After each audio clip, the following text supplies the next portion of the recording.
Werewolf here! The attempt on Marjorie Taylor Greene to censor her is an obvious effort by her opponents to silence their own opposition.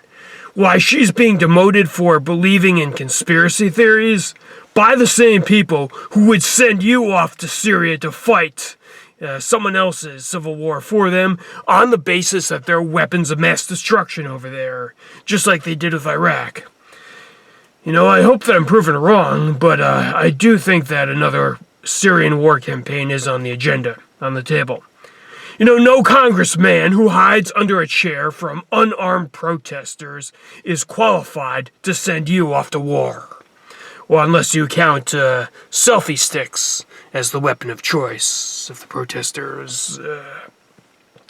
You know, she's being condemned for saying that 9/11 was a conspiracy theory, an inside job. But remember back in the mid-2000s when it was in vogue to say that Bush was involved in 9/11? And that if you said otherwise, that if you believe the mainstream narrative, you were ridiculed as being closed-minded and ignorant. Should we revoke the professorships of every professor who ever screened a 9/11 conspiracy theory documentary to his class? And, of course, there's no word of support from Michael Moore, the fake anti-capitalist who is too busy lurking about one of his 8 mansions, or possibly stuck somewhere at an all-you-can-eat buffet eating plenty more than his fair share. Make no mistake, they're going to go after someone else. Mrs. Greene will be forgotten. Then they'll go after someone else after that. Eventually, when they run out of people, they'll come after you. Just as they went after Alex Jones, and not too many people cared, today they're shutting down entire social media sites of alt tech. See, what they do is they prepare a propaganda campaign designed to frighten the normies who are unfamiliar with the said persons or sites that are being targeted.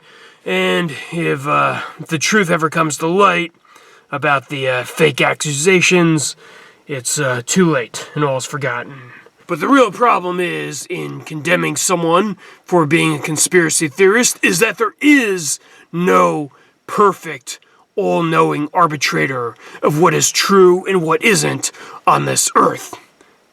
Some conspiracies have turned out to be false, but others have been proven to be true in the long run, often years or decades after they've come to light. The best we can do is challenge ourselves to be consistent in our righteousness. And if you'd like to see more, please subscribe, share, like. You know, I have other things to do, but if I gain a following, if my audience wants to see more, then I'll certainly dedicate more time to making more of these videos. Well, until next time, life, liberty, and